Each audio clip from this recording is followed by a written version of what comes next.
Bonjour à tous et bienvenue sur ma chaîne Lemon June. Je suis très contente de vous retrouver aujourd'hui pour entamer avec vous une série de vidéos qui aura pour thème ces livres pour enfants qui n'en sont pas vraiment. Évidemment, pour cette série de vidéos, je vais prendre des livres en exemple, c'est quand même un petit peu le but de ma chaîne, et j'espère que je vous ferai découvrir des anecdotes intéressantes à leur sujet. Pour commencer cette série de vidéos, j'étais tout simplement obligée de parler d'un livre qui est absolument culte à mes yeux et que j'ai dû bien lire une centaine de fois depuis que je suis petite. Ce livre, je suis certaine que vous le connaissez absolument tous. Si je vous dis Lapin blanc et Chenille qui parle, vous me répondez Alice au pays des merveilles, je vous le donne en mille. À l'origine, Alice au pays des merveilles est un conte oral que Lewis Carroll, l'auteur, a inventé lors d'une balade en bateau avec les trois petites filles de l'un de ses amis. Déjà, on dit grand respect à Lewis Carroll parce qu'effectivement, trois petites filles dans une barque, ça s'occupe. Parmi les trois petites filles qui étaient présentes ce jour-là, la plus jeune s'appelait Alice, et du coup, je ne pense pas que vous allez tomber de votre chaise si je vous apprends que c'est elle qui a inspiré l'auteur pour son personnage principal. À la base donc, on peut dire qu'Alice au pays des merveilles est une histoire pour enfants vu que Lewis Carroll l'a inventée pour distraire trois petites filles. Cela dit, les choses sont un tout petit peu plus compliquées que ça. Si Lewis Carroll a mis une après-midi pour inventer Alice au pays des merveilles, il prendra un peu plus de temps pour coucher l'histoire sur papier parce qu'il va la réécrire et l'agrémenter. Du coup, la petite Alice Liddell, qui était à l'origine de l'héroïne de l'histoire, devra attendre pas moins de 2 ans avant de tenir le manuscrit entre ses mains, et il faudra compter 1 an supplémentaire avant que l'histoire soit publiée et connaisse un succès immédiat. On peut dire que les aventures d'Alice au pays des merveilles sont un récit initiatique, c'est-à-dire que l'héroïne, à travers toutes les situations auxquelles elle va être confrontée, va évoluer et grandir. Ce thème du passage de l'enfance à l'âge adulte, il va être repris tout au long du livre, notamment lorsqu'on voit que Alice ne va cesser de grandir et rapetisser successivement, tandis qu'elle prend des boissons et des gâteaux qu'elle découvre au fur et à mesure de son parcours dans le pays des merveilles. À plusieurs reprises, Alice va être confrontée à des situations complètement loufoques dont elle va devoir se sortir en faisant appel à sa raison et à sa morale. L'enfant va devoir prendre des dispositions qu'on attribue généralement aux adultes pour pouvoir avancer dans son histoire. Un passage que j'adore est celui vers le début du livre où Alice est coincée dans une salle qui mène vers un jardin qui a l'air absolument merveilleux et qu'elle a très envie de visiter. Malheureusement, comme elle est trop grande pour y aller, elle finit par en pleurer de frustration. À ce moment-là, Alice réalise qu'elle a une petite bouteille à côté d'elle sur laquelle est inscrit « Buvez-moi » et lorsqu'elle va la boire, elle va rapetisser suffisamment pour être littéralement prise dans le flot de ses larmes et finalement sortir de la pièce dans laquelle elle était coincée. Si j'adore ce passage, c'est parce que pour moi, il symbolise le fait que dans la vie, pleurer, ça ne sert pas à rien, mais qu'au contraire, ça peut nous permettre d'avancer de la même façon que les larmes d'Alice lui permettent de sortir de la pièce dans laquelle elle est coincée. Pour les madeleines comme moi qui pleurent pour un oui ou pour un non, je vous assure que ce passage est vraiment libérateur. Un autre fait très sympa dans le livre est celui qu'Alice est relativement seule et qu'elle ne peut faire confiance à aucun adulte durant toutes ses péripéties. Quand on y pense, tous les gens qu'elle rencontre au pays des merveilles sont parfaitement tarés, ils ont l'air de marcher sur la tête, et Alice ne peut absolument pas se fier à eux et ne peut compter que sur elle-même. Pour une petite fille de son âge, je trouve qu'elle envoie sacrément du pâté, et je pense même qu'on peut dire qu'il s'agit d'une jeune fille assez rebelle dans son genre. Alors ok, Alice est une petite fille de bonne famille qui est même un petit peu insolente et agaçante par moments. Cela dit, tous les gens qu'elle rencontre essayent de la mettre au pas et de la soumettre à des règles absolument absurdes et elle ne va pas flancher une seule fois. Bien au contraire, elle va vraiment essayer de garder sa ligne de conduite. Du coup, est-ce qu'on ne peut pas dire qu'Alice au pays des merveilles, c'est un petit peu la victoire de l'enfance sur l'âge adulte ? Un autre thème très sympa dans le livre est celui du temps. On a le lapin blanc qui est tout le temps en retard, mais aussi le chapelier toqué et le lièvre de Mars qui n'arrêtent pas de boire du thé à répétition sans jamais sortir de la fête dans laquelle ils sont pris. Au pays des merveilles, le temps est sans dessus dessous. Si on prend le thé, c'est éternellement, et si on est en retard, c'est pour toujours. En gros, c'est carrément angoissant. Aussi bizarre que soit cette situation, elle est très importante et doit nous permettre de comprendre qu'il est important d'user de son temps comme il faut dans la vie. À trop se précipiter comme le lapin blanc, on ne profite de rien, mais à rentrer dans la routine comme le lièvre de Mars et le chapelier toqué, on finit par faire quelque chose sans vraiment en connaître le but. La morale de l'histoire est donc, usons sagement de notre temps sans nous précipiter ni tomber dans la routine. Un autre de mes passages préférés dans ce livre et qui sera le dernier dont je vais vous parler est le moment où Alice va rencontrer la chenille. Pour faire un bref topo de la situation, Alice se trouve au pays des merveilles et elle cherche une nouvelle fois à changer de taille. À ce moment-là, elle va tomber sur une chenille perchée sur un champignon qui fume une pipe turque. Rien de très inhabituel au final. À ce moment-là, les deux personnages vont commencer un dialogue que j'adore. La chenille va demander à Alice qui elle est et la jeune fille va se rendre compte qu'elle est incapable de répondre à cette question. On se trouve là sur l'éternelle problématique du « qui suis-je » avec en toile de fond une grosse crise identitaire. Là encore, on peut parler de la symbolique du passage de l'enfance à l'âge adulte, car à force de changer de taille, Alice ne sait plus très bien qui elle est, ce qui nous fait penser aux changements morphologiques qu'on a quand on grandit et qui feront que des fois on se sent prisonnier d'un corps qu'on ne reconnaît plus vraiment. Quand on y pense, la crise identitaire est quand même plus globale et carrément schizophrénique, parce que Alice est la seule à raisonner selon elle normalement dans un monde où tout le monde est complètement barjot. Mais forcément, elle finit par se poser la question de savoir est-ce que ce n'est pas elle qui est folle vu que personne n'a l'air d'accord avec elle. Je pense que nous sommes d'accord pour dire que si nous avions été à sa place, la majorité d'entre nous aurait pété un plomb largement bien avant elle. Je pourrais littéralement passer des heures à vous parler d'autres passages et moments que j'adore dans ce livre, mais je pense que le plus intéressant serait vraiment pour vous de le lire ou de le relire si vous l'avez déjà lu pour vous faire votre propre opinion. Ok, je vois déjà les sceptiques se dire que pour un conte improvisé, toutes ces significations ça pue un peu l'esbrouf. Cela dit, je vous rappelle encore une fois que Lewis Carroll a mis plusieurs années pour réécrire son histoire et que, comme il l'a dit à plusieurs personnes de son entourage par la suite, son inspiration lui est venue de rêveries. Et qui dit rêverie dit inconscient, et qui dit inconscient dit signification cachée. Merci Papa Freud. Pour finir, j'avais vraiment très envie d'aborder un dernier point avec vous. Lorsque je parle d'Alice au pays des merveilles avec mes amis, il y en a beaucoup qui me disent que cette histoire les met profondément mal à l'aise. Alors, parmi eux, pas mal n'ont pas lu le livre mais regardé le dessin animé de Disney qui présente pas mal de différences mais aussi pas mal de ressemblances avec l'œuvre écrite et que j'adore. Cela dit, je pense que si Alice au pays des merveilles met tellement mal à l'aise certaines personnes, c'est justement parce que l'histoire aborde des sujets qui ne sont pas forcément faciles, comme le fait de grandir, la question de l'identité, mais aussi celle de la mort, parce que quand on y pense, Alice n'échappe à la mort que parce qu'elle se réveille de son rêve. Et à ce moment-là, je suis en train de me dire qu'il s'agit peut-être plutôt d'un cauchemar. J'aimerais beaucoup avoir votre avis sur la question, donc n'hésitez pas à me le laisser en commentaire.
Pourquoi je vous fais chier avec Alice depuis tout à l'heure? C'est parce que Alice au Pays des Merveilles, c'est une œuvre qui est connue et reconnue de par le monde, et qui, pour une histoire au final aussi légère et aussi rapide, parce que c'est pas très long comme bouquin, c'est quand même assez surprenant que tout le monde ait eu cet engouement pour ce truc-là. Alors, est-ce que c'était l'époque? Est-ce que c'était... je sais pas. Mais ça m'a toujours étonné. Et que tout le monde prenne Alice comme étant le délire du lapin blanc, suivre le lapin blanc qui est devenu très populaire avec Matrix, mais qui était déjà bien avant avec Jefferson Airplane et tout ça, il parlait déjà du lapin blanc, de Alice, etc. En croire certaines personnes, apparemment, ça serait pas un texte du coup aussi léger que ça, et qui recèlerait une certaine initiation justement, et on suivrait du coup l'initiation aussi de la jeune Alice pendant son périple.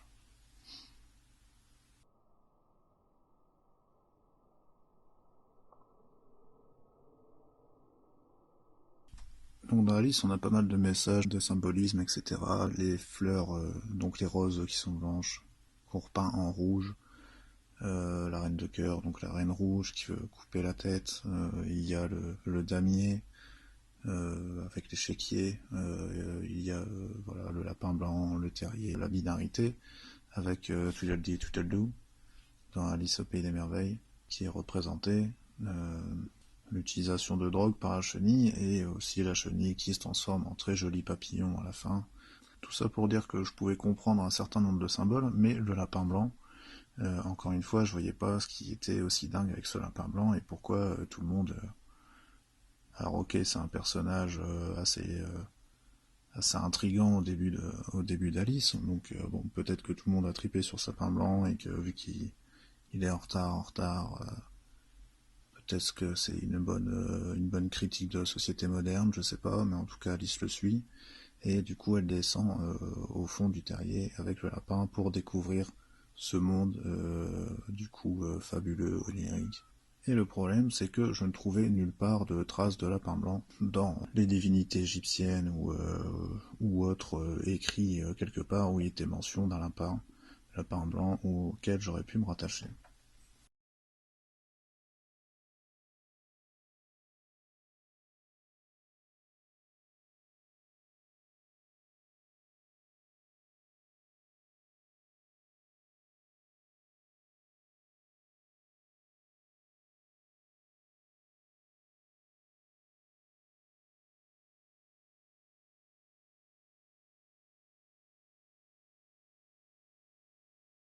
You know, Eat Me, Drink Me has a lot of dimensions to it, and I think when it was in Alice in Wonderland, he meant it to have a lot of dimensions to it then too. So um, when people automatically associate with Alice in Wonderland because I'm making a film about Lewis Carroll in October, it's too simple because it's much more complex than that, because I'm much more complex than that. I think Lewis Carroll, when he put that in Alice in Wonderland, was making a reference to the Christ myth, and was making a reference to the same place where Bram Stoker took Dracula from.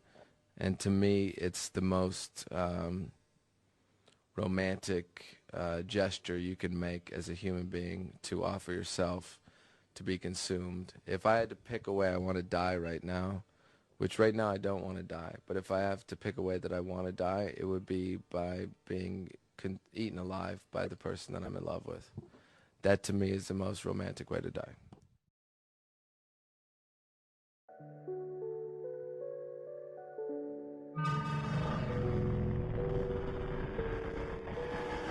Sleep of reason produces monsters.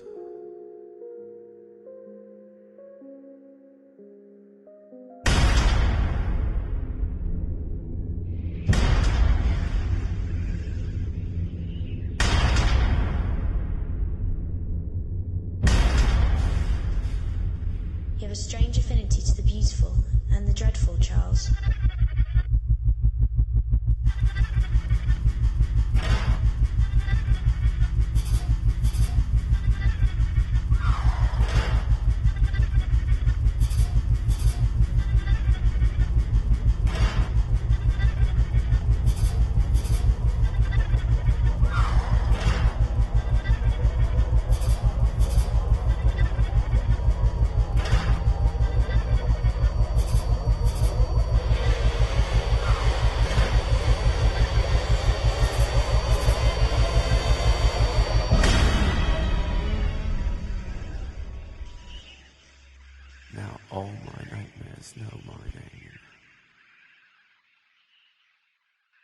See, I was trying to come up with a new Tinder for kids called Kinder. It's like for sexy kids.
A 150 years ago, this book was published. It would become one of the greatest children's stories ever, and it all began here.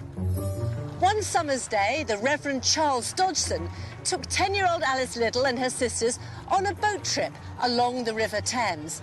The girls were absolutely enchanted by his stories, and the power of Carol's imagination has enthralled millions of readers, from John Lennon to James Joyce. Only a handful of people would have known at the time that Charles Dodgson, a maths don at Christ Church, Oxford, was also Lewis Carroll, and that the inspiration for the book was a real Alice, Alice Liddell, the Dean's daughter. For years, the relationship between Carol and Alice Liddell has been the subject of speculation. I think he was in love with her, but I don't think he would have admitted that to himself. Little did Alice know that the story would come to dominate her life. In 1932, as an old lady, she visited New York, where she was captured on film for the first time. It is a great honour and a great pleasure to have come over here. And I think now my adventures overseas will be almost as interesting as my adventures underground were. So how did those adventures come to be created? It really began here in Oxford when Lewis Carroll first met Alice Liddell. She was around 4 at the time. He was 24, a newly qualified maths don. It was a relationship which seems unusual, to say the least, to modern eyes. He was dry, methodical, punctilious. Alice Liddell said that he looked as if he had a poker stuck up him. He was, so upright. Everything was, neat, fixed, orderly. I mean, it's hard not to think of him as someone who had a mild form of OCD. And even though he wrote both the Alice books here, he kept his identity secret. he instructed the porters at Christchurch to return to sender any letters that came to Lewis Carroll. He also, though he was a very keen photographer, he didn't like being photographed himself, and that probably was because he didn't want people to recognise him in the street. He didn't want fans coming up to him. Carroll was more than a keen photographer. He was a pioneer of a new art form. He took hundreds of photographs of writers, friends, artists and celebrities. But one person stands out above all others. There is no photographic image of Alice which is not arresting, startling, like, you know, the people who nowadays become supermodels, who the camera is in love with. They became tremendous friends, all three girls, even though Alice was obviously singled out as the special one. She was pushy, imperious, shaking her hair, he always used to say, shaking the fringe out of her face and sort of bossing everyone around. This is fantastic. What I'm looking at is a negative, and here she is at around 6 years old.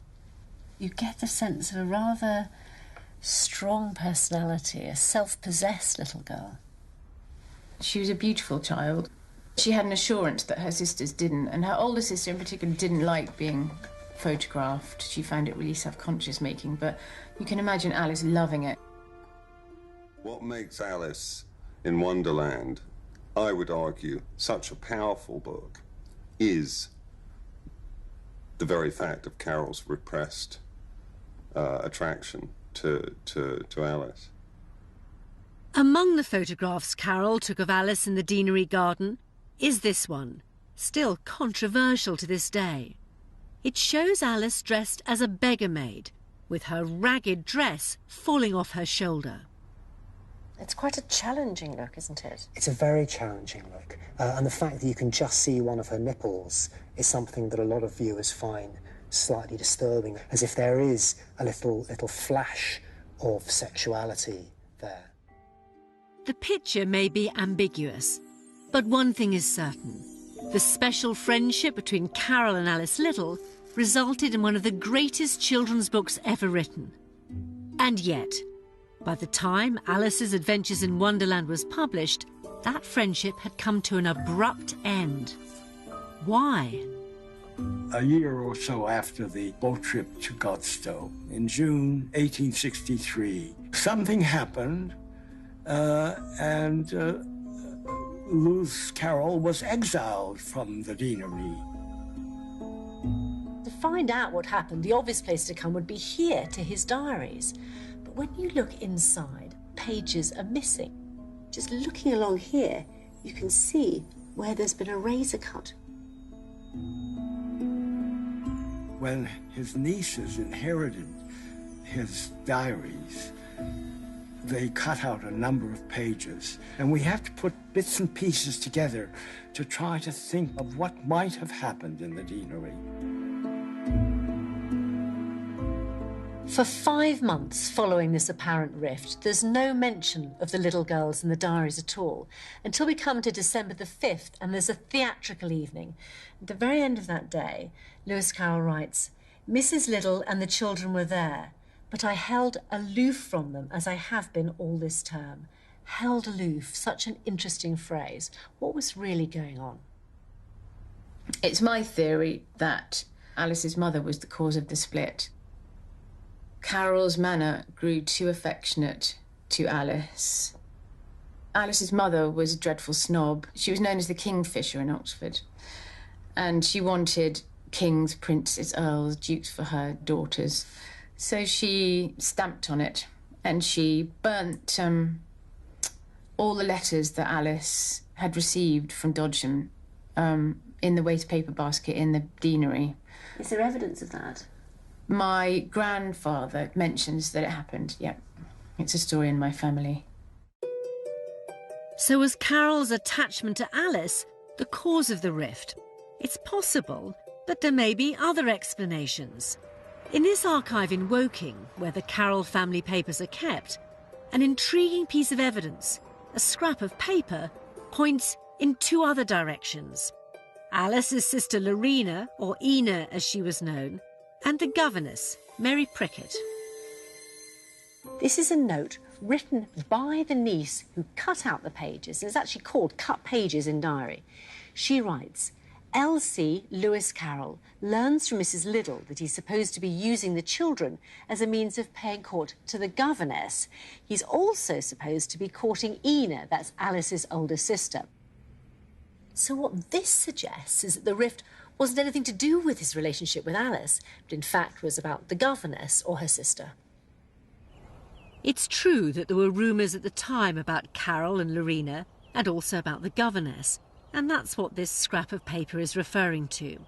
However, there is another document, a letter written by Lorena to Alice when they were both in their 80s. In it, Lorena informs Alice that she's just been interviewed by a biographer, and she's worried about the explanation she's given for the rift. I said his manner became too affectionate to you as you grew older, and that Mother spoke to him about it, and that offended him, so he ceased coming to visit us again, as one had to give some reason for all intercourse ceasing. This letter appears to point things back to Alice, although it can be read two ways.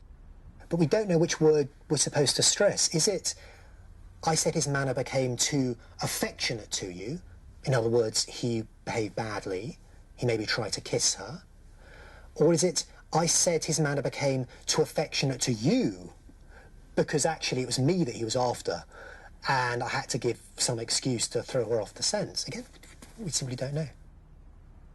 But why would it have been worse for him to be affectionate towards Lorena than to Alice? Lorena was the eldest daughter. She was above the age of consent. The age of consent was 12. So for Carol to kiss her would have meant something different in everyone's eyes than him kissing a very little girl like Alice. But for him, it was almost a way of proving that his intentions were pure. Or possibly as a very repressed man, this was as far as he felt he could safely go. We have various bits of evidence which can be twisted and turned and shaped in different ways. But ultimately it comes down to this, what do we think was going on inside his head? So the mystery of the rift remains unsolved. All we know for sure is that in June 1863, Carroll was exiled from the deanery. And when he was eventually invited back in December that year, his relationship with the family had become formal and distant. He was asked back for tea, but then everything changed. Everything changed. They grew apart. There's a rather sad last final picture he took of her. She looks sad and the mood is sad.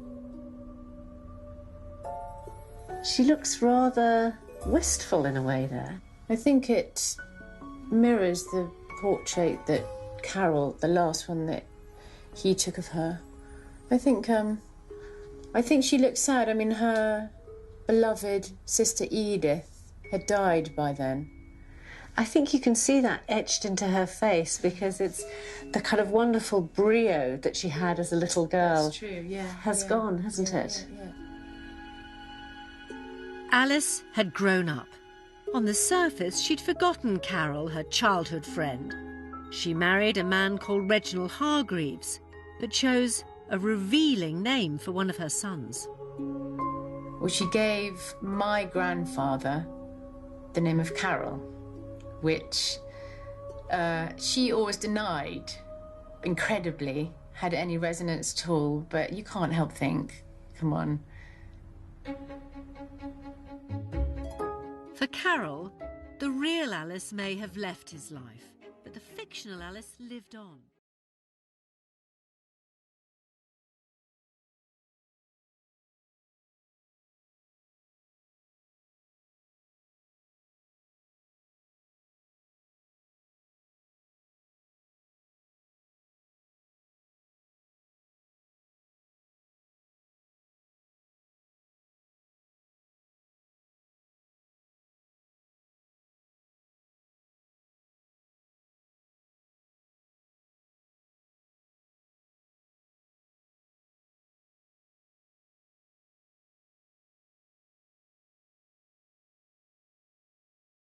Donc je fus très content de tomber sur Ixchel, qui est la représentation de la fertilité, et qui est souvent accompagnée d'un lapin. Donc les Mayas représentaient la lune sous les traits d'une jeune femme à moitié nue.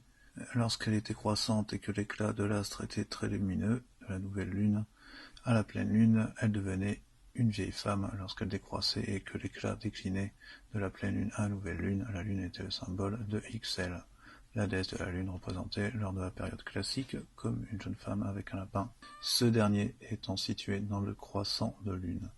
Donc le lapin était situé dans le croissant de lune. Retenez cette information, c'est très intéressant. Et donc ce que je trouvais intéressant, c'est que du coup, voilà, j'avais enfin trouvé un début de quelque chose pour me dire que peut-être que dans la mythologie maya, au final, peut-être que certains initiés de l'époque des Lumières, un peu avant et encore après, sont peut-être au courant de ce genre de choses, et que peut-être qu'au final, Alice et le lapin blanc, c'est juste la représentation d'Ixchel et du lapin. Et Ixchel et Alice, ça me fait penser un peu au même. Même si je sais que le prénom vient pas de là, mais ça fait une consonance assez proche. Dans Alice au Pays des Merveilles, il y a aussi cette histoire de chauve-souris. J'ai pas trop compris ce que ça foutait là. Du coup, je repense à cette histoire aussi. J'ai pas vu beaucoup de chauves-souris dans les mythologies, les dieux différents des civilisations, à part chez les Mayas, où il y a un dieu chauve-souris. Vu qu'un des deux fils des jumeaux s'est fait décapiter après avoir joué à la balle sacrée. Concernant la lune, le symbole de la lune, le lapin, apparemment la lune fait à chaque révolution de la Terre autour du Soleil 13 révolutions autour de la Terre. Ce que vous voyez là est super intéressant concernant la balle et son rapport entre le Soleil et la Lune. Page 15 et la page 16 est importante. De même, dans le Popol Vuh, un lapin se substitue comme balle à la tête décapitée de Hunahpu. Or, cet herbivore est associé par excellence à la Lune. Les peuples méso-américains croyaient le voir sur la face du satellite terrestre, ce qui explique sûrement l'abondance des représentations de la déesse lunaire maya étreignant un lapin. Justement, ils avaient l'impression de voir un lapin à cause des taches de la Lune. Du coup, ça me donne l'occasion de proposer, ou en tout cas de m'avancer sur le fait que le lapin pourrait être blanc, vu que quand la Lune est visible, elle est la plupart du temps assez blanche. Donc on aurait peut-être enfin trouvé notre lapin blanc. Et peut-être que suivre le lapin blanc serait peut-être de suivre justement le cycle de la Lune, ou quelque chose dans le genre. La balle est aussi un symbole de fécondité et de fertilité. En effet, comme nous venons de le voir, elle peut être assimilée au Soleil et à la Lune. Or, le Soleil est l'astre qui permet le développement de la vie sur Terre, et la Lune a toujours symbolisé la fécondité en raison de sa relation avec les menstrues de la femme et avec les eaux germinatives et les marées. De plus, le mot qui signifie caoutchouc au Yucatan, kik, que l'on retrouve dans le nom de la mer des jumeaux mythiques, Xkik, désigne aussi le sang et la sève des arbres, qui n'est autre qu'un sang d'une couleur différente et par extension le sperme, autant de substances nécessaires à la vie. Enfin, la balle est souvent comparée à une tête de mort, ce qui rappelle le sang et la vie, car, comme nous le verrons par la suite, il ne faut pas considérer le sacrifice comme la mort, mais comme le passage à une nouvelle vie. Le plus bel exemple de balle, tête de mort, se trouve au centre des panneaux du terrain de Chichén Itzá. Les Aztèques croyaient que les taches de l'astre étaient issues d'un lapin qu'un dieu aurait projeté sur sa surface. Les Aztèques croyaient que les taches de l'astre étaient issues d'un lapin qu'un dieu aurait projeté sur sa face. Dans leur calendrier, on trouve des années lapins. Pour les Mayas quichés, la déesse lune en danger est secourue par un héros lapin. Ainsi, en sauvant la lune, le lapin sauve le principe du renouvellement cyclique de la vie. Mais elle serait apparemment sauvée par un héros lapin. Ils sont vraiment inséparables. En lisant le reste, il est dit aussi que le lapin ressort comme un animal sacrificiel associé à l'immortalité ou à la fertilité. Et je rappelle encore une fois que Ixchel, c'est la dame arc-en-ciel, Shel étant arc-en-ciel dans la langue maya, qui apparaît d'abord comme la déesse des eaux, puis la déesse de l'amour, de la maternité, de la lune et de la médecine. Camazotz, le dieu chauve-souris qui est décapité. Du coup, en plus d'Alice, ce dieu chauve-souris, ça m'a fait penser à un autre personnage très connu qui représente la chauve-souris, c'est Batman. Ça a été les 75 ans de Batman, et il y a un artiste qui s'amusait à refaire le costume de Batman en mode Maya, justement.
Il y a ce truc qui me trottait dans la tête du Umbrella de Rihanna, Umbrella, on entend souvent parler Umbrella, donc le parapluie, et en regardant les dieux différents du coup des Mayas, je suis tombé sur Chak, le dieu de la pluie. Parce que si elle est bien sous son parapluie, c'est peut-être qu'elle se met à l'abri justement de la pluie.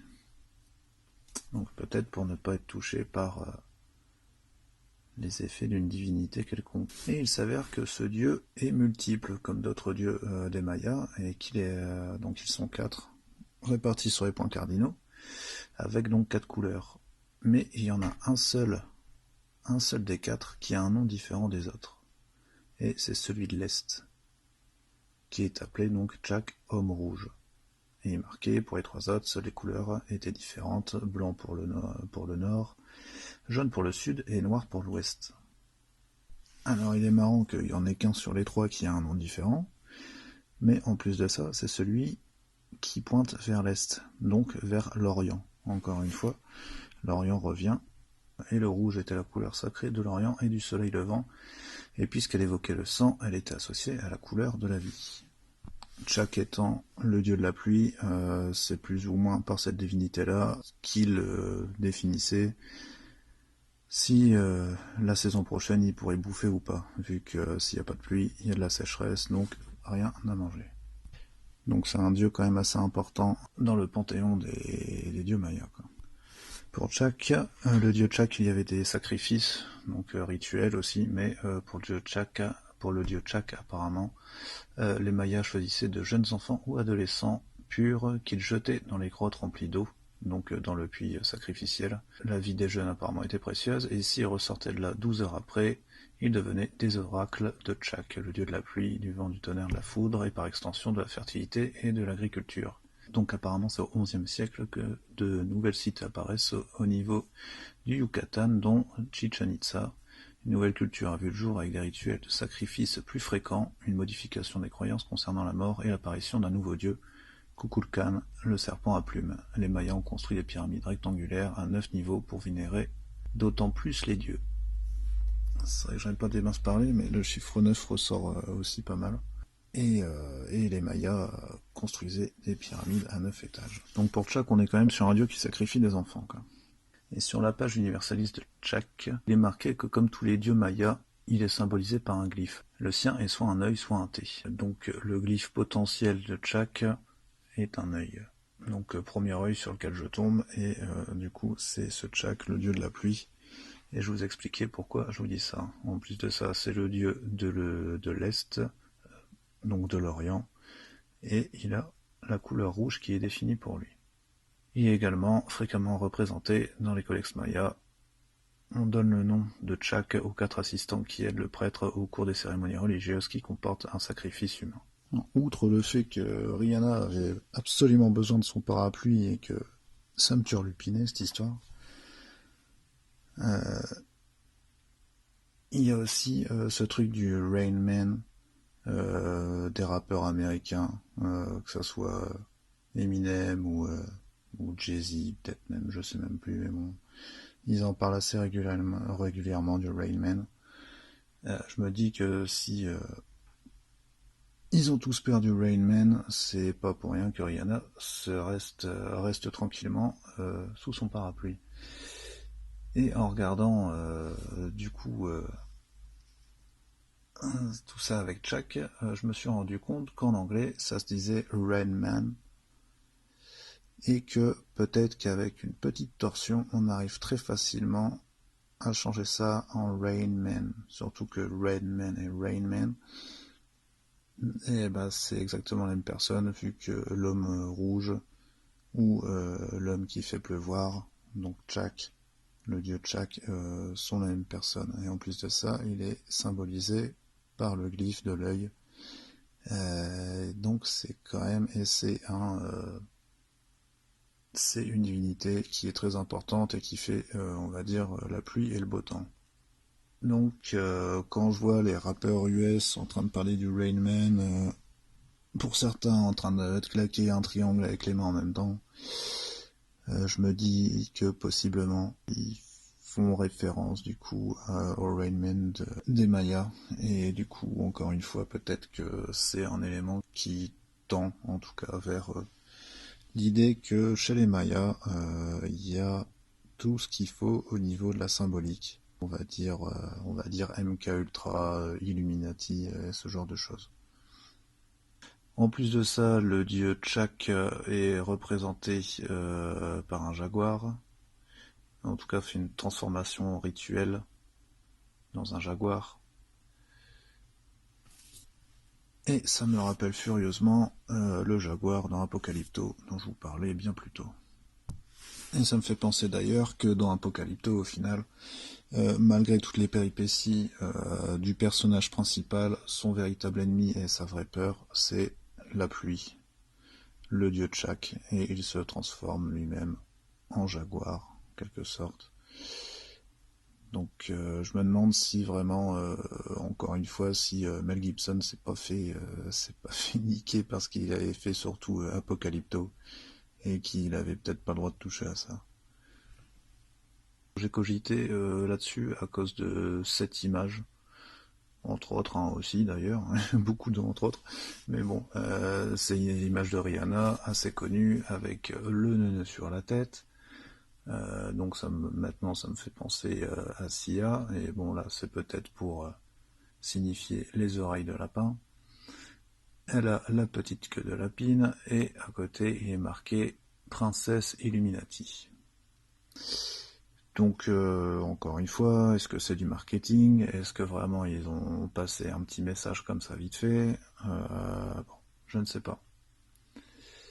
Mais vu que c'est la princesse Illuminati, peut-être qu'elle est effectivement sous la protection de Chuck, et que c'est pas pour rien qu'elle est sous son parapluie. Et encore une fois, le lapin blanc est avec nous. Pareil, si vous pouvez regarder ce clip de Paul McCartney, bon, il est assez spécial aussi, pas mal de symbolique que je qualifierais de MK, et c'est bien triste pour lui. Bon, en même temps, les Beatles, peut-être que déjà à l'époque, ils étaient un peu initiés, un peu ésotériques, un peu tout ce que vous voulez. C'est un clip à regarder aussi, et lui aussi se demande si t'as pas oublié ton parapluie. Donc je suis tombé plus récemment sur ce monsieur que je vais vous montrer, qui au final me conforte encore une fois sur l'échange qu'il y a eu au moment de l'arrivée des Espagnols sur le territoire.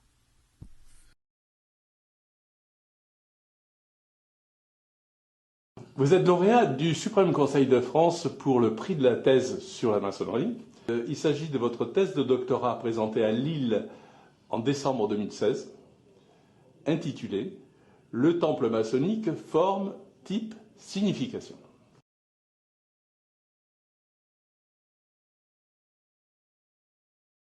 La troisième partie est certainement la plus agréable et la plus facile à lire, puisque en fait elle fait une sorte de tour du monde des temples maçonniques, et en particulier pour les frères qui sont passés au-delà du troisième degré du rite écossais ancien et accepté, il y a toute une partie qui s'intéresse à ce qu'on appelle en anglais les Scottish Rite Cathedrals, les cathédrales de rite écossais, qui est un type d'édifice qui n'existe pas en France, puisqu'on initie au 4e, au 31e degré plusieurs milliers de frères à la fois aux États-Unis. Donc c'est une typologie évidemment à la fois de rituel et d'architecture que nous ne connaissons pas du tout en Europe. Sur le temple objet social, pourquoi la visibilité architecturale est-elle plus grande dans le monde latino-américain ? Alors, la raison principale, à mon avis, c'est que tout ce qu'on appelle les libertadores, c'est-à-dire les fondateurs des nations latino-américaines, sont tous, sans exception, francs-maçons. Et à un moment donné, on s'aperçoit qu'il y a une espèce de ligne parallèle entre la libération des États des anciennes colonies espagnoles, la libération du joug de l'Église catholique et l'apparition de la liberté de penser. Et évidemment, ces deux éléments font que la franc-maçonnerie est pratiquement, dès la naissance de ces nations latino-américaines, dès lors les temples maçonniques sont présents dans la ville parce que la franc-maçonnerie est présente dans la société latino-américaine. Alors ça dépend un petit peu des pays, ça peut être très différent au Brésil et au Mexique, mais dans l'ensemble, en fait, la franc-maçonnerie fait partie de la culture politique latino-américaine. Alors quand on parle des usages du temple maçonnique, c'est assez souvent lié au rituel, et parfois ça ne l'est pas. Je pense à certaines expositions, par exemple, et ces usages autres que ritueliques sont-ils fréquents ?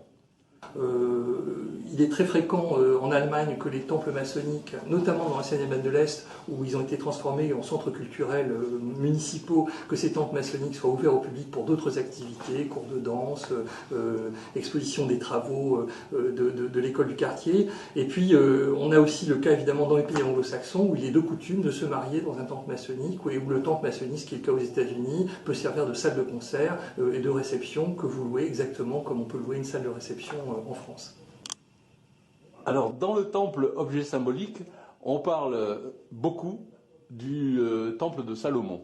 Oui. Et ma question, c'est où avons-nous trouvé les sources pour ce temple de Salomon ? Julien.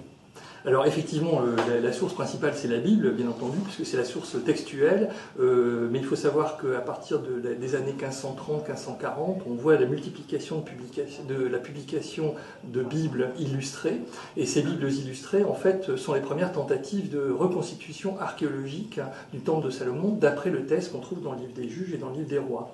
Dès lors, effectivement, ces premières tentatives de restitution vont servir de modèle, à la fois de modèle iconographique pour l'appareillage symbolique, l'outillage symbolique des temples maçonniques, mais aussi comme modèle évidemment architectural, puisque ces tentatives de restitution vont donner la matrice de ce que l'on connaît d'un temple maçonnique, la division tripartite, les deux colonnes J et B, et évidemment l'orientation, même si, comme vous le savez, dans le temple de Jérusalem, l'orientation était à l'envers de celle de nos temples maçonniques.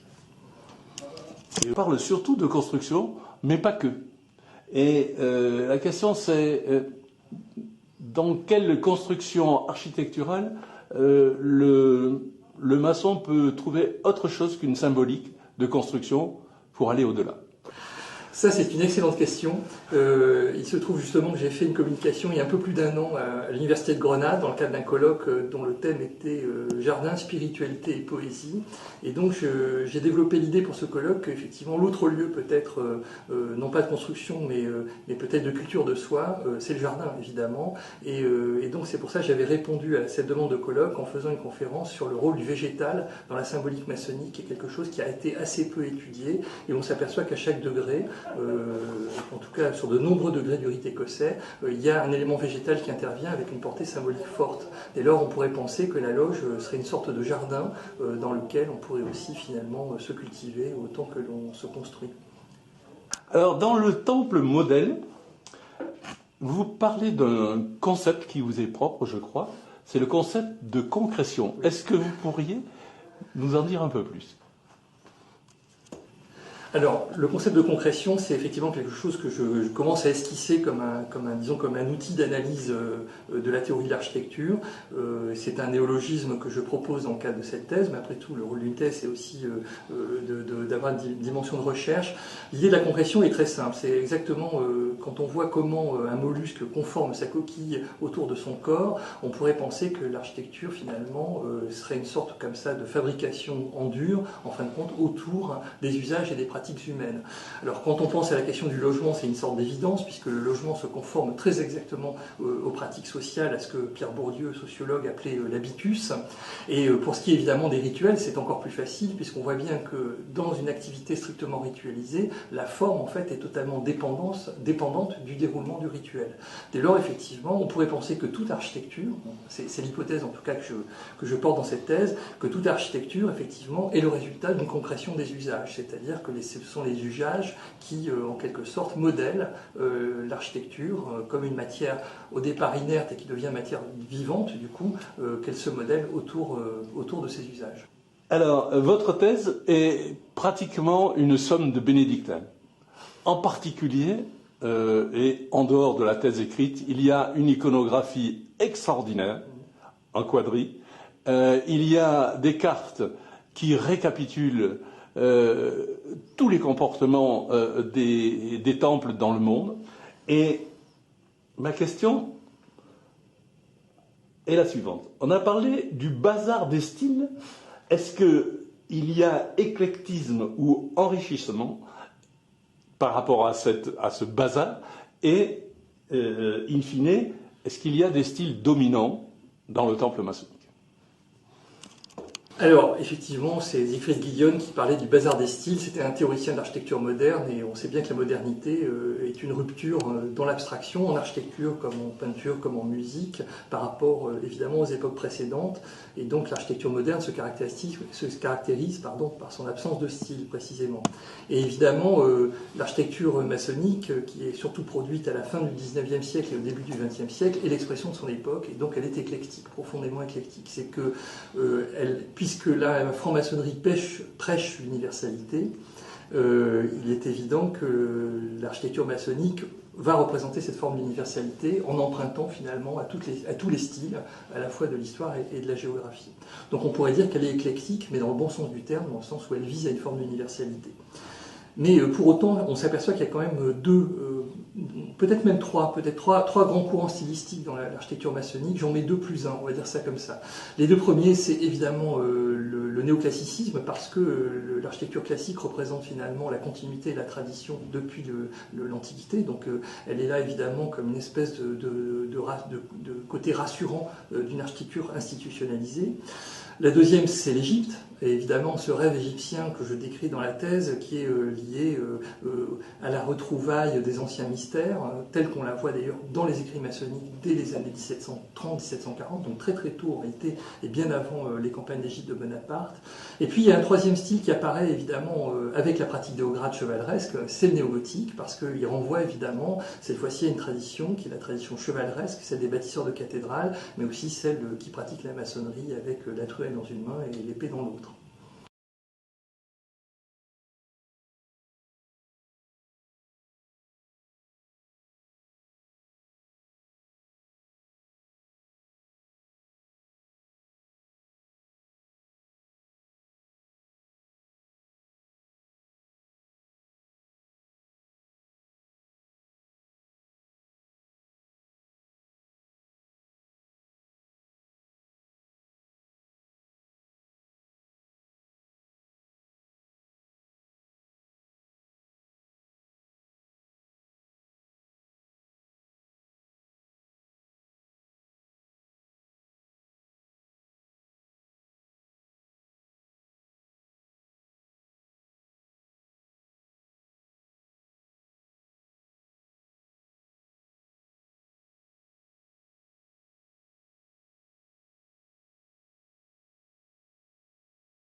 Salut à tous, bienvenue sur la chaîne Révélations et Aventures Web.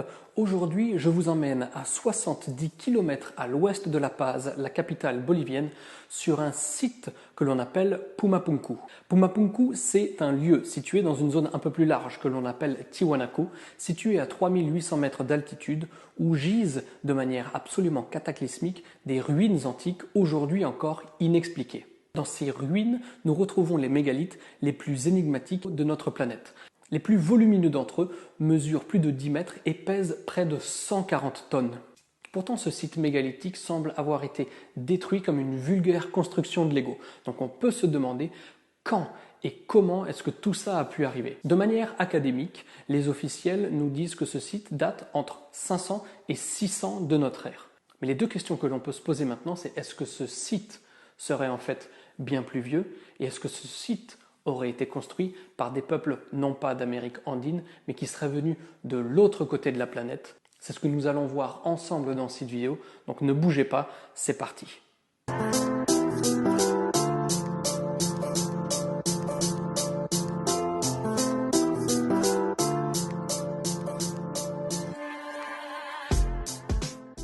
Comme tous les sites antiques, nous pensons que Pumapunku a été créé avec des outils primitifs. Pourtant, certains suggèrent que le site aurait nécessité l'utilisation de technologies bien plus avancées afin de travailler ces blocs de granit et d'andésite. Mais en a-t-on des preuves? Des tests ont été réalisés pour comparer les tailles d'origine avec les tailles modernes au diamant et au laser. Quand je parle de taille, ce ne sont pas les mensurations, mais bien le type de taille, la coupe. Et la différence entre les tailles d'origine et les tailles modernes sont notables.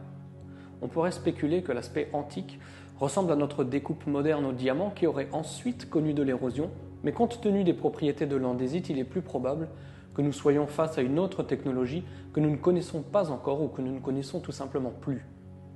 Une technologie qui aurait permis le design des mystérieux blocs en forme de hache.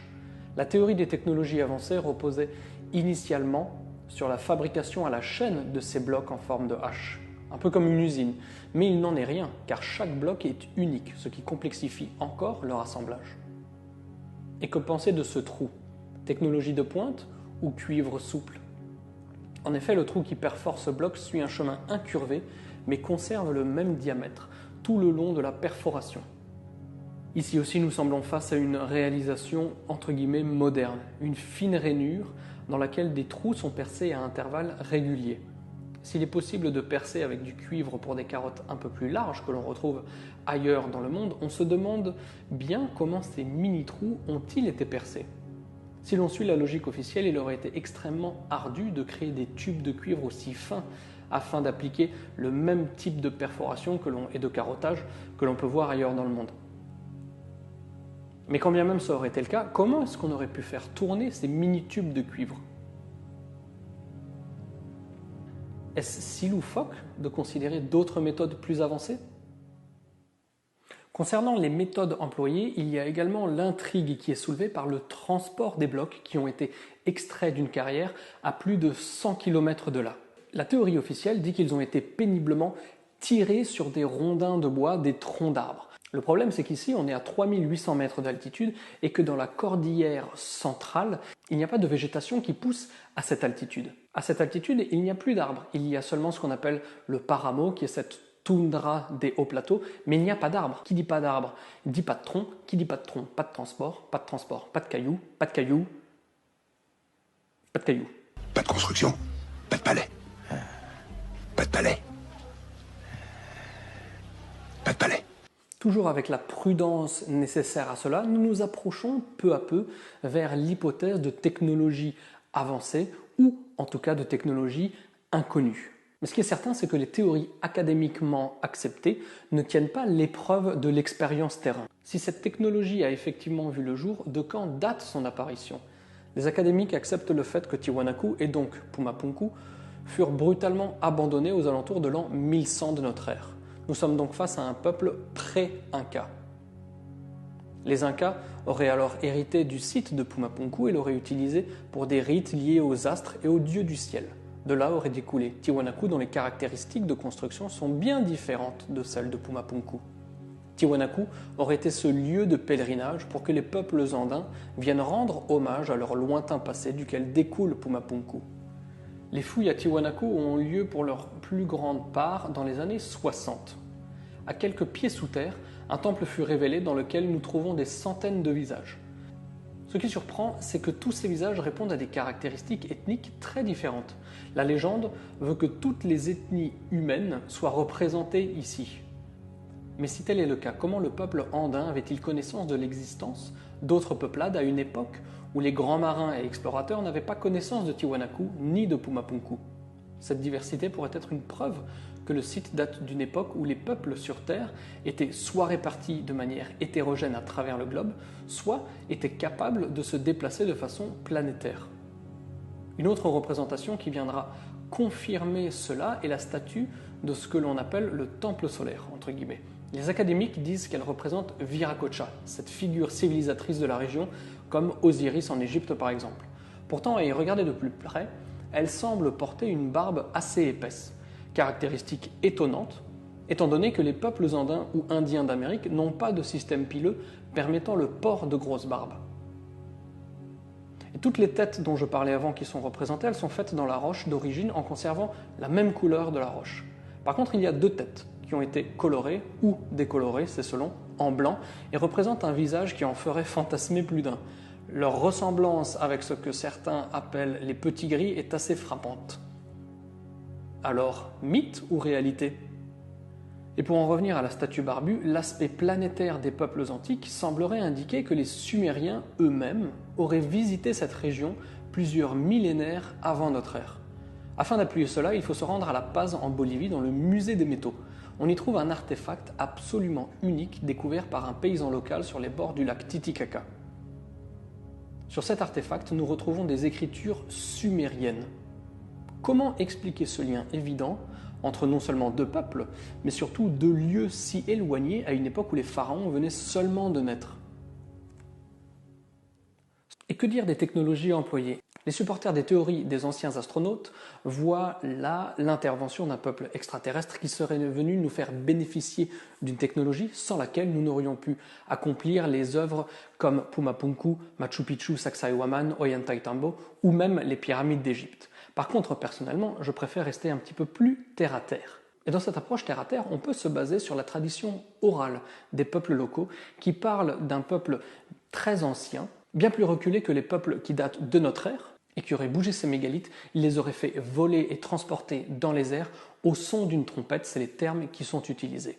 Quand on entend cela, qu'est-ce que ça peut vouloir dire le son d'une trompette? On peut faire un lien avec ce que l'on retrouve en Égypte, car là-bas aussi les traditions orales parlent énormément de sons, de fréquences et de vibrations qui ont été utilisées afin de mettre sur place toutes ces constructions si mystérieuses. De là, on peut se demander, est-ce que les anciens bâtisseurs, les vrais, pas ceux qui datent de notre ère, de manière bien plus reculée, est-ce qu'ils auraient pu avoir accès à une technologie permettant le transport grâce au son et à la vibration? Cela nous donnerait une raison valable de penser que la tradition orale ne parle pas seulement de délire par rapport à des sons, des trompettes, je sais pas quoi, mais simplement font état et nous transmettent des millénaires, peut-être des dizaines de millénaires plus tard, la connaissance d'une technique bien avancée qui aujourd'hui nous est inconnue. En tout cas, le monde antique semblait bien plus développé qu'aujourd'hui on aimerait le croire. Sans forcément considérer les vibrations comme moteur de technologie utilisée, il faut se rendre à l'évidence. Pumapunku comporte des coupes dans l'andésite, la roche utilisée là-bas, d'une précision que l'on ne pourrait obtenir aujourd'hui qu'en utilisant des technologies hautement sophistiquées. Un monsieur qui n'a de cesse de comprendre l'aspect technique des constructions antiques, c'est Chris Dunn, dont je vous avais déjà parlé dans des précédentes vidéos. Il s'est aussi attaqué à la mesure des blocs en forme de hache présents à Pumapunku. Il les a ensuite reproduits à l'échelle 1/8 pour tenter de comprendre ce qui semble être un mécanisme de Lego géant. Il a immédiatement remarqué que les parois des cavités des blocs n'étaient pas parallèles et qu'elles présentent ce que l'on appelle des queues d'aronde. Habituellement, des queues d'aronde, elles sont taillées pour que des éléments s'emboîtent facilement et solidement. Il a poussé l'expérience un peu plus loin même, en fabriquant les éléments manquants. Selon lui, nous pourrions être face à une sorte de système de fermeture, comme vous pouvez le voir sur ces images. La question qu'il faut cependant poser, si tel était le cas, Où sont les morceaux manquants des blocs en forme de hache? Je sais que Pumapunku est une zone totalement décimée qui a été découverte entièrement ensevelie sous 1 mètre de terre, mais nous aurions dû au moins retrouver un élément de ces systèmes de fermeture, vous ne pensez pas? Et s'il y avait quelque chose encore caché sous le mètre qui a déjà été déterré? Les archéologues disent qu'il n'y a pas besoin de fouiller plus profondément, car il n'y a rien en dessous de ce qui a déjà été excavé. Mais comment en être si sûr sans avoir au moins essayé? Un chercheur alternatif bolivien qui s'appelle Antonio Portugal a sondé le sol au radar en 2011 et a permis de détecter de grandes cavités souterraines. Ce qui montre bien qu'il y a encore quelque chose en dessous de ce qui a déjà été déblayé, et ce qu'il y a en dessous permettrait peut-être d'avancer un petit peu plus loin dans la recherche des éléments constitutifs du Pumapunku originel. Par contre, c'est très dommage que le gouvernement bolivien ne semble pas enclin à l'approfondissement des fouilles à Pumapunku. Quoi qu'il en soit, avec ses 10 000 mètres carrés de surface, ce qui est très très petit, Pumapunku demeure un des sites les plus mystérieux, mais un des plus révélateurs, qui permettrait de nous projeter en arrière, à une époque où une population bénéficiait de compétences techniques et technologiques que l'on est incapable de soupçonner encore aujourd'hui, avec un contexte civilisationnel que l'on retrouve aujourd'hui à notre époque moderne, c'est-à-dire un peuple réparti à l'échelle de la planète, pouvant justement se mouvoir à une échelle planétaire afin de partager techniques et connaissances. Cela pourrait commencer à un tout petit peu expliquer le fait que l'on retrouve de très fortes similitudes de part et d'autre de la planète sur des lieux qui partagent une seule caractéristique, leur aspect mystérieux. Voilà les amis, c'est fini pour aujourd'hui. J'espère que cette vidéo sur Pumapunku vous a plu. Si c'est le cas, n'hésitez pas à mettre un petit pouce ou à laisser des commentaires. N'hésitez pas aussi à vous abonner si c'est la première fois que vous tombez sur la chaîne. N'hésitez pas à aller regarder les autres vidéos si vous êtes des habitués. Comme d'habitude, je vous remercie pour votre fidélité. Je vous remercie d'avoir regardé la vidéo jusqu'à la fin. Et moi, en attendant, je vais me remettre au travail pour vous faire d'autres jolies vidéos. Et je vous dis à très bientôt pour plus de révélations et plus d'aventures. Ciao, ciao!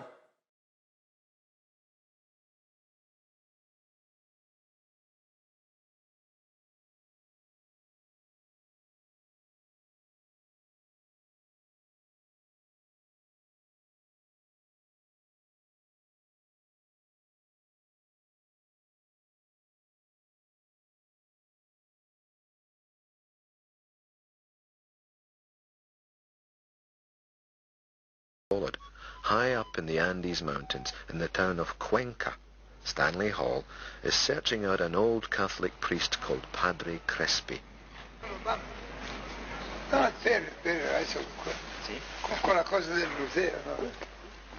Over 40 years, the old priest has gathered together a backyard museum in his orphanage church. Escocia.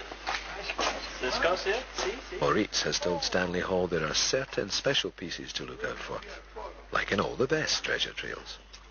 A golden plaque, part of the message from the gods, with strange symbols on it, and a model of a dome carved in stone. This is quite remarkable because it looks... Este metal oro puro. Oro puro es. Pure gold, the old man shouts. Pure gold. Any archaeologist who Vaya, ese es el has faraón. studied the Sumerian, Permíteme. Babylonian, El Assyrian faraón, cultures. no, ese es el faraón, no. El rey de Babilonia. Now, no conventional archaeologist would come to a backyard in South America looking for objects from the Babylonia of 5,000 years ago. Assyrian style. You can tell by Vaya, the beard. Quiero la placa metálica. Esta es la placa. Otra placa. No. This shape. This shape. ¿Qué placa es? La placa with the hole in the center. La placa with the hieroglyph. For Stanley Hall, this is the big moment. Here, and in the caves of Los Tayos, his faith in Juan Moritz will be put to the test. No. Ya cuando Cristóbal Colón había descubierto América, ya no. Some of them are quite remarkable objects. Figurine. Ella está hecha ahora, esta. Los juegos de los tallos entre los 200. ¿Dónde figurine? This is the dome von Daniken claims came from the caves. He says it proves ancient people knew all about modern engineering. But old Padre Crespi isn't too interested in other people's theories. Appeared in the Gold of the Gods book by Eric von Daniken.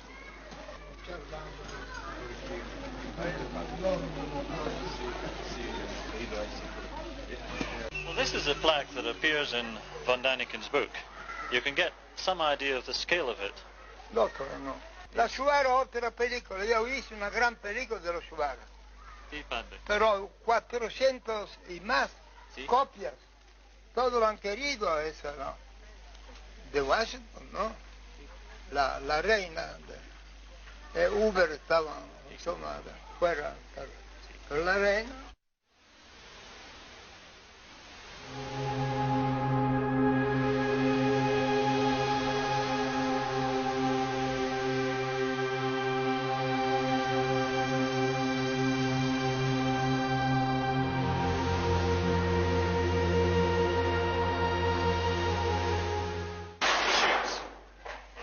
Libro di storia. It contains some history of a previous civilization.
Et pour finir, j'ai trouvé ce petit truc là qui parle des Templiers qui auraient peut-être justement rencontré nos amis un peu plus tôt que ce qui est dit officiellement et qui seraient peut-être retournés directement en Écosse. Donc pour conclure, j'ai l'impression quand même qu'il y a eu pas mal d'échanges bien avant que les Espagnols arrivent. Ça a dû commencer avec les Sumériens.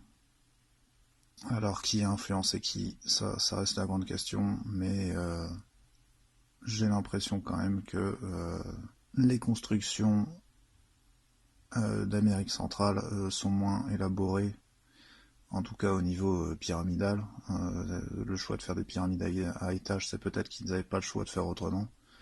Donc est-ce qu'ils n'avaient pas encore la technique des Égyptiens ou pas? Ça c'est la question.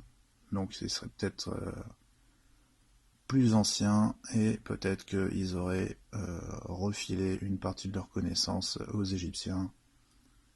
Ou je sais pas, il y a eu un mélange dans tous les cas. Il y a eu un mélange à un moment, et le but du jeu c'est de retrouver dans quel sens. Concernant tous les symboles des Mayas, en rapport avec le MK Ultra ou les Illuminati, ben voilà. Faites-vous votre opinion, cherchez d'autres choses, mais ça a l'air quand même de pas mal correspondre à tous ces symboles. Tout ça c'est parti du fait que je regardais La Route de l'Eldorado, Et que, à cause de ces papillons, du coup, j'ai commencé à me demander comment ça se fait qu'il y en avait autant, et vous avez vu la suite. La première chose que je voulais faire, c'était une analyse un peu personnelle de la route de l'Eldorado, parce que j'ai regardé le dessin animé, je l'avais jamais vu, et il y a un truc qui m'a choqué en particulier dedans, et ça rejoint encore une fois le MK Ultra qu'il y a dans les dessins animés, donc je vous invite à regarder les vidéos des MK Ultra si vous n'avez pas vu. C'est pour ça aussi que je vous ai montré des analyses différentes que j'ai trouvées de la route de l'Eldorado, mais aucune va dans le sens que je vois, donc voilà. Donc on commence avec le logo DreamWorks de Spielberg, avec, si vous vous souvenez, le lapin qui serait dans Croissant de Lune. Dans Croissant de Lune, évidemment, c'est censé être son fils.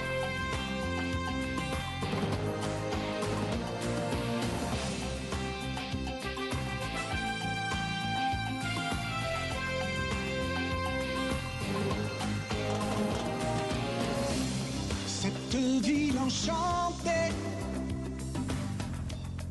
est un don des divinités offertes aux mortels.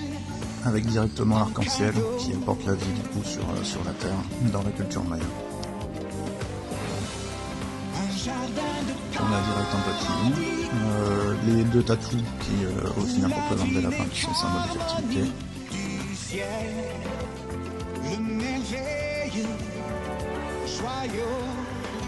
Et les jumeaux qui seraient apparemment sur le serpent.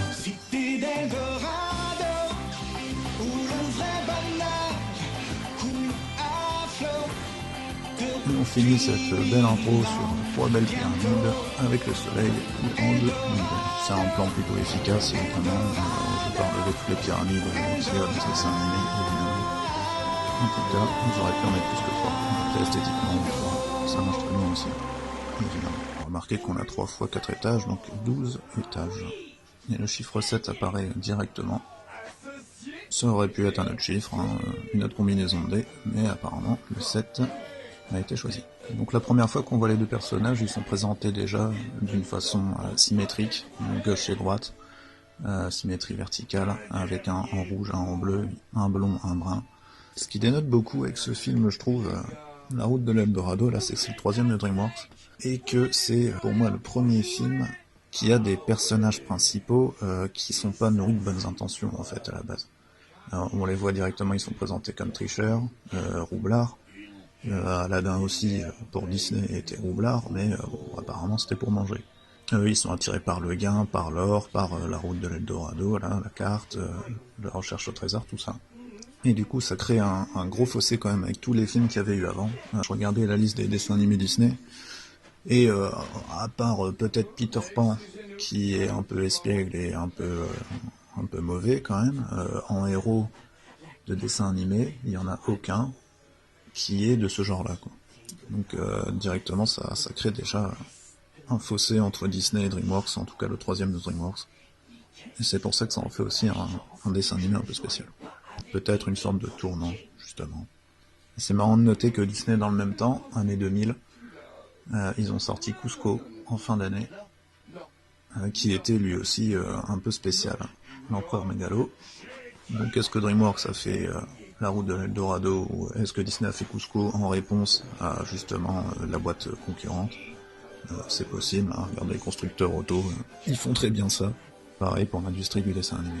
À noter qu'ils jouent vite fait avec les dés truqués pour gagner la carte, et qu'ils se font griller par le propriétaire de la carte.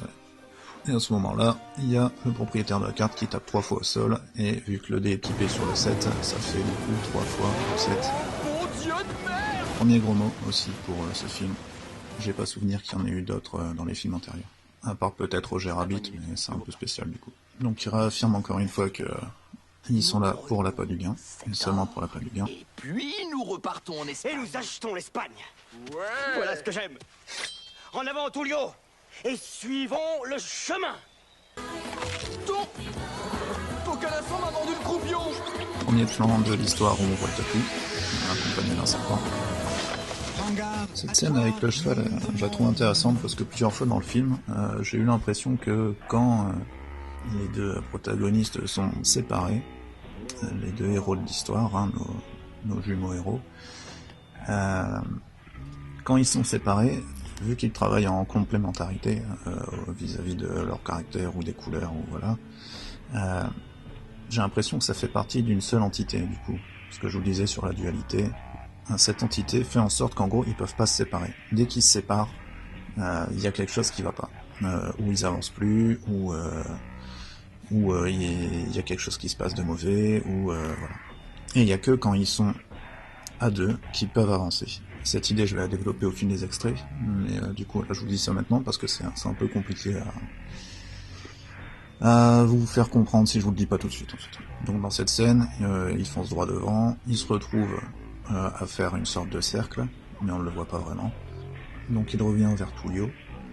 Tullio lui en met la carte à l'endroit, il refonce devant et il se plante encore. Donc il n'y arrive pas à avancer et seulement quand Tullio vient sur le cheval, ils arrivent à avancer à deux et à continuer.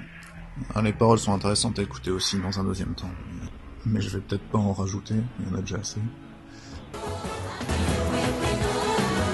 Rendre la légende exacte et l'histoire pure réalité, faire de nos rêves une intacte. Là on voit Miguel en train de tailler pour faire une route et Leo décide de passer par l'eau, donc de scinder le binôme, et il se retrouve avec des péripéties, hein. Donc ça s'est pas bien passé, il a des sens partout. La séquence d'après pareil, on voit encore Miguel qui passe en arrière-plan, et Tullio qui est en avant-plan, en train de... Donc ils sont encore séparés, et il y en a encore un des deux qui galère. Et le plan d'après, ils sont à deux, il y a du réconfort. J'ai l'impression qu'ils disent salaud au tatou là, je suis pas sûr, mais c'est... C'est le deuxième juron dans un dessin animé. La fameuse séquence où les deux hommes vont nus avec le cheval prendre un bain. Ciel sous le soleil, oasis providentielle, forêt vierge intemporelle, tu viens nous tendre. Encore un plan où ils cherchent, on voit du coup des cuts avec les personnages à différents endroits, ils sont paumés, et quand ils se réunissent, ils avancent. Mais ce chemin qui reste à faire encore, depuis la terre des mystères jusqu'au temple d'or, n'est pas pour le voyageur qui craindra la peur. Nous allons tracer le destin de demain, rendre la légende exacte. Le fameux geyser de papillon. Faire de nos rêves une intacte et seule vérité d'un mystère dévoilé. La mythique antiquité, c'est notre destin.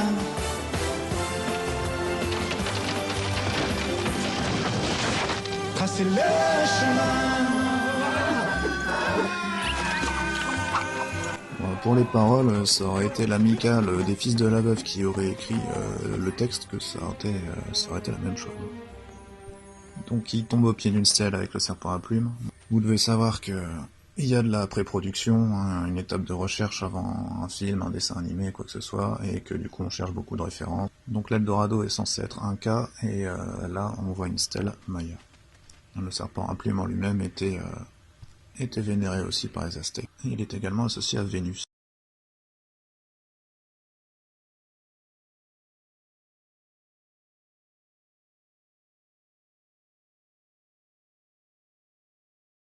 La séquence d'introduction de Shell est plutôt surprenante aussi, donc apparemment elle a volé quelque chose. On ne sait pas pourquoi, mais en tout cas elle est en train de fuir. Elle a les soldats les gardent à ses trousses. Et quand elle rencontre Miguel et Tullio, là, le réflexe pour elle, c'est de refiler on va dire la patate chaude aux autres. Et c'est plutôt, ça dénote quand même d'un personnage qui n'a pas beaucoup d'état d'âme d'entrée de jeu. Et donc c'est plutôt surprenant aussi, sachant que ça va devenir un des personnages principaux. C'est quand même surprenant aussi de partir là-dessus. Il faut voir l'évolution des personnages, évidemment. Bonjour, c'est à vous?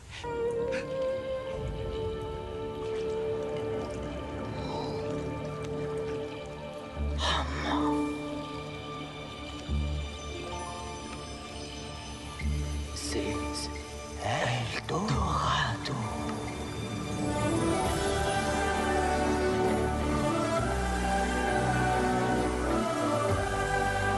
Vous le voyez?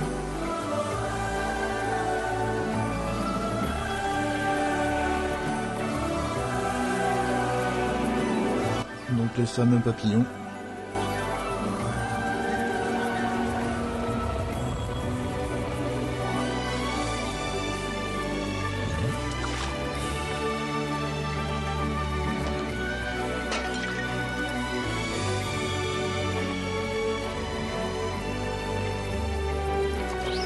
Encore un plan avec le lapin et le papillon. Enfin, le tatou et le papillon. Donc là encore une fois on voit Tullio et Miguel en train de se scinder, hein, de se dissocier, et il y a quelque chose qui se passe de surnaturel avec ce volcan. Et pendant ce temps-là il y a le tatou qui s'agite, et on voit pas trop pourquoi il y a le papillon à cet endroit-là, et le tatou qui s'amuse pendant cette séquence, parce que c'est réalisé d'une façon à faire monter la pression, à sentir quelque chose de puissant avec le volcan, et en même temps à côté de ça ils nous mettent cette petite bébête toute mignonne en train de s'amuser à essayer d'attraper le papillon pour le bouffer, hein, sûrement, mais du coup ça marche pas très bien ensemble, et on se demande un peu pourquoi ils ont foutu ce papillon qui tombe en plus après que Tullio ait crié, alors que je sais pas si c'est les vibrations de la voix de Tullio qui fait mourir, peut-être que le volcan aurait pu le faire mourir avant, ou je ne sais pas, mais bon, on comprend pas trop, et encore une fois, quand on voit ce papillon virevolter pendant qu'il y a cette dissociation qui est faite, et le papillon meurt quand Tullio dit stop. Encore une séquence où Tullio et Miguel réaffirment encore une fois leur plan diabolique de voler tout le monde. Et il y a Shell qui entre dans la pièce et qui les entend et qui les grille bien comme il faut. Du coup, encore une fois, la réaction de Shell est plutôt surprenante. Elle veut s'en aller. Alors, c'est un personnage, on ne sait pas pourquoi elle veut s'en aller. Peut-être voir le monde extérieur, etc. Oui, pourquoi pas. C'est pas forcément spécifié plus que ça. Mais voilà, elle est prête à marcher avec eux et à trahir tout son peuple juste pour s'en aller avec Laure et avec Miguel et Tullio. Donc ça en fait un personnage assez intriguant. Je parle au niveau encore une fois des personnages qu'on a l'habitude de voir. Et en plus de ça, elle est très sexuelle, très sexualisée, avec ses grandes hanches comme ça, la taille fine. On dirait qu'elle a un peu une animation de serpent. Donc référence à la façon de se déplacer des serpents, hein, de pas aller très droit, d'onduler comme ça, de passer entre les gouttes, et évidemment la référence au péché, etc., etc. D'ailleurs, Shell, encore une fois, en fin de séquence, quand Tullio et Miguel commencent à se déshabiller, elle est encore là à les regarder, et encore une fois, c'est une séquence qu'on n'a pas, je ne crois pas avoir déjà vue dans un autre dessin animé Disney et dans les deux précédents titres de DreamWorks. Le fait qu'ils insistent tout le temps plusieurs fois dans le film sur le fait qu'ils sont associés, ils s'appellent associés, ça me renforce dans l'idée qu'il y a cette idée de dissociation quand ils sont pas d'accord et quand ils sont écartés l'un de l'autre, qui sont pas à deux. Le terme associé est quand même assez fort pour ce cas-là, je trouve. Encore une fois, dans le script original, c'est censé être du coup un couple. Là, dans DreamWorks, dans la version finale, on voit que c'est deux super amis, deux frères quasiment, et pourtant, ils n'arrêtent pas de s'appeler entre eux associés. Une associée à l'essai. Maintenant, mettez ça. Votre public vous attend. Merci. T'es pas gêné? Non. Oh, oui. Alors, excusez-moi. Ciao. beau sourire, faites semblant. Et 1, et 2, et 3.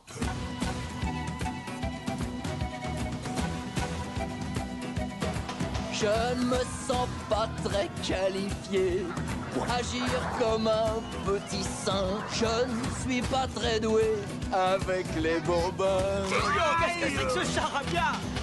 Pareil, c'est la première fois que j'ai l'impression que les deux héros de l'histoire, ou le héros de l'histoire, se bourre la gueule consciemment, en fait. À la fin de la chanson, même le cheval est bourré, tout le monde est bien bourré, mais jusqu'à maintenant, ce qu'on avait vu, c'était les personnages donc principaux qui étaient ou alcoolisés par leur insu, hein, en tombant dans un tonneau ou ce genre de choses, et pas forcément le héros qui boit jusqu'à l'ivresse et tout ça sur plein de couleurs sympathiques et des sourires.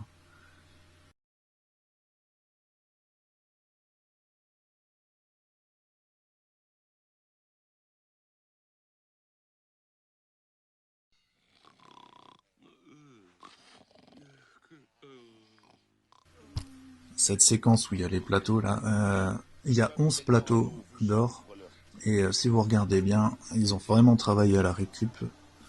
Les 4 personnages debout, c'est les mêmes animes en doublon. Cela vous plaît-il, mes seigneurs? Encore une fois, Shell qui a pas l'air de s'en faire beaucoup pour les conséquences de ce qu'elle fait, et qui est encore une fois joue sur le fait qu'elle est sexy et qui est prête à foutre le trouble entre deux amis. Toujours avec cette animation un peu serpent comme ça. Oh non. Gros problème. Oh. Écoute mon cœur, j'ai un sérieux dilemme à trancher ici. Je marche sur le fil du rasoir. D'un côté il y a l'or, et de l'autre la douloureuse et sanglante plantade. Je ne peux m'offrir aucune distraction. Je suis désolé, sincèrement désolé. Mais peut-être une autre fois, en d'autres lieux. Dommage, je suis libre maintenant. Je ne suis pas très sûr d'avoir confiance. Je ne te demande pas uniquement ta confiance, tu comprends? D'accord. Oh, oui. Vous voyez ce plan là? Il a été utilisé 2 fois, et pas du tout dans le même contexte. C'est assez marrant. La première fois, il représente l'inquiétude, on peut dire. Et la deuxième fois, vous allez le voir, c'est dans un moment sympathique. Et les 2 plans sont identiques, et ça passe très bien dans les 2 cas. Ce cheval qui est tout le temps avec les enfants aussi, pendant tout le dessin animé, il traînait avec les gosses. Évidemment, il savait pas quoi en foutre, hein, une fois qu'il squattait dans la cité d'Eldorado, donc fallait bien l'occuper. Mais ils auraient peut-être pu trouver autre chose que de traîner avec des gosses, surtout entre ses pattes, quoi.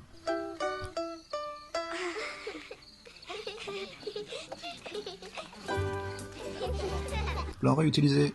Donc il commence à jouer, il passe l'instrument à un vieux, et on est encore parti pour de la musique.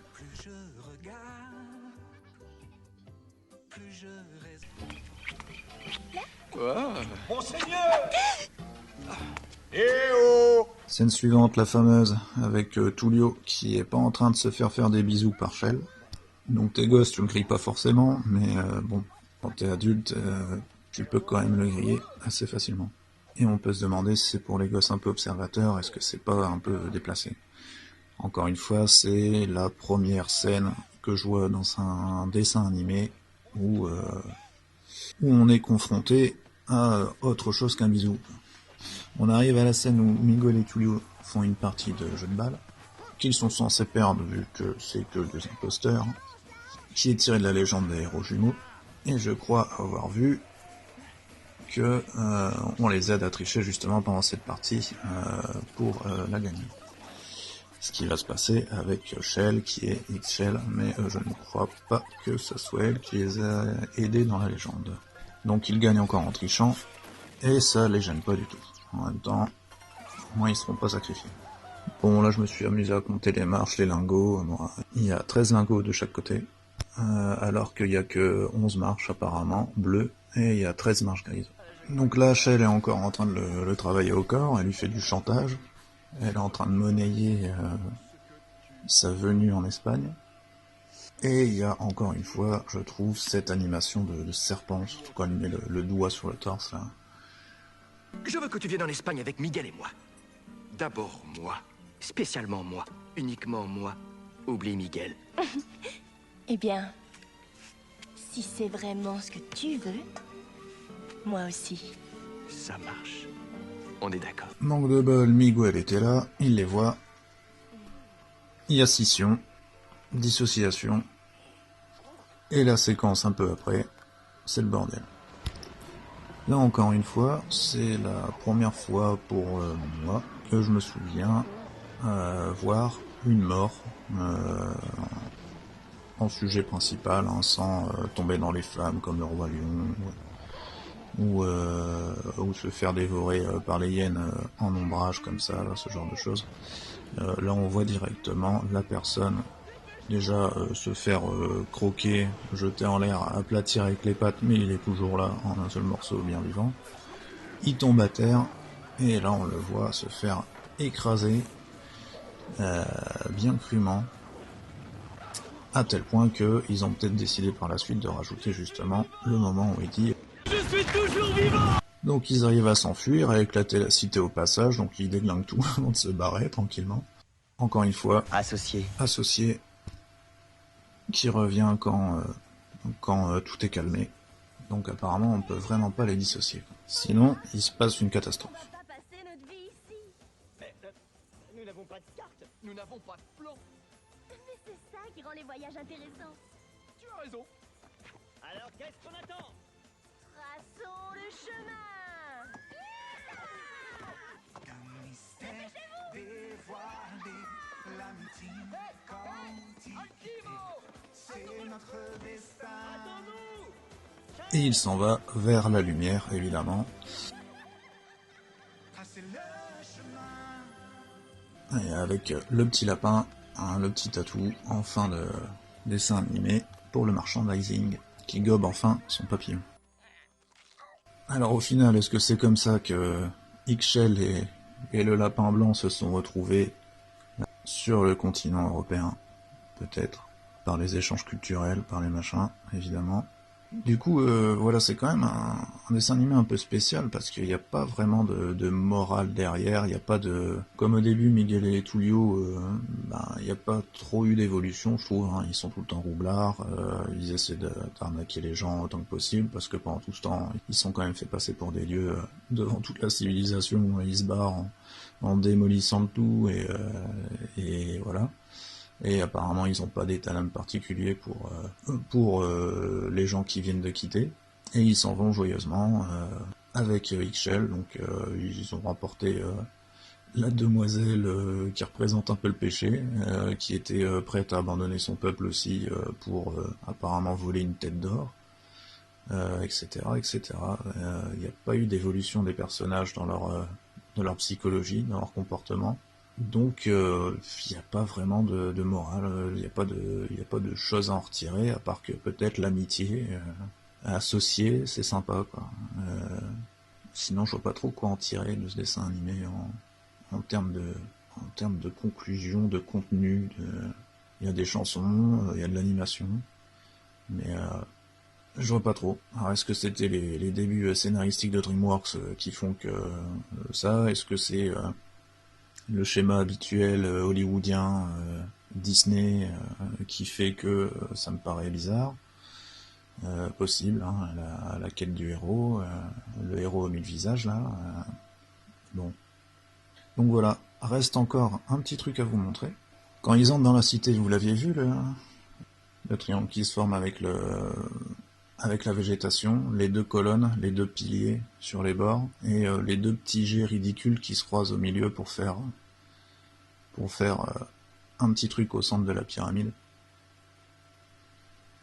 Parce que moi je vois pas, sinon ces deux petits jets ridicules là, ils servent à rien, enfin c'est censé être grandiose l'arrivée de la cité, au final c'est pas extra, Et alors ces deux petits jets là avec l'eau qui sort de on sait pas trop où du coup, bon.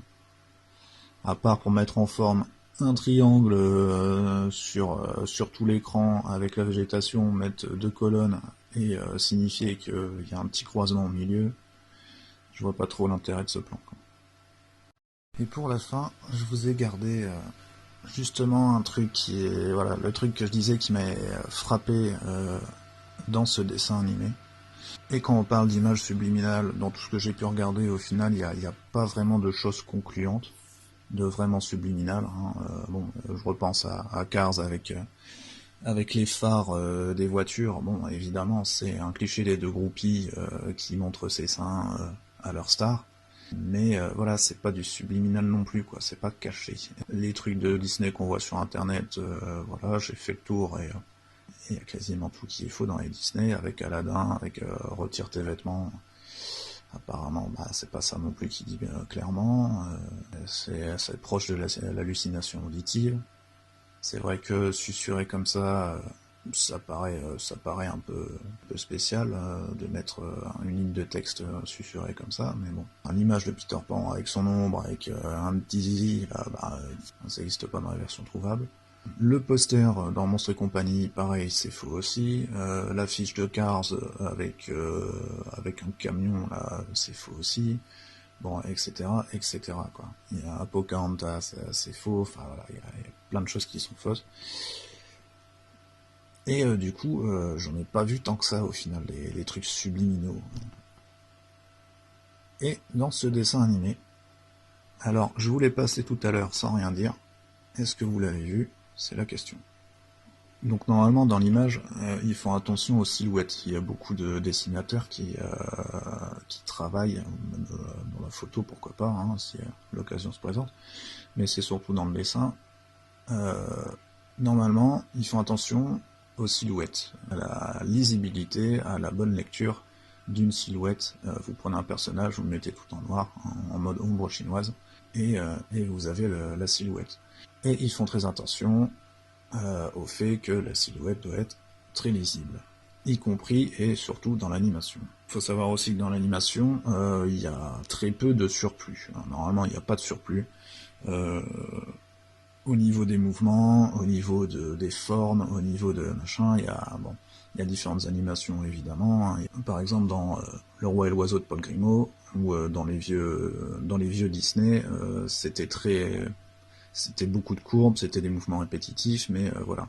Grimaud c'était un travail de dingue, et son animation, elle est pas comme les standards Disney ou DreamWorks. En tout cas pour La Route de l'Eldorado, c'est une animation assez classique pour l'heure actuelle.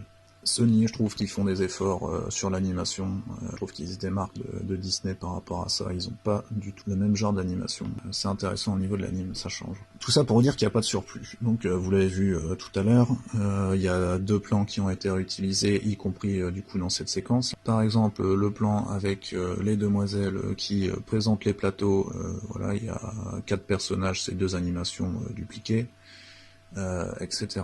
C'est pour ça aussi qu'il y a toutes les clés d'animation qui se répètent dans les Disney au fil du temps.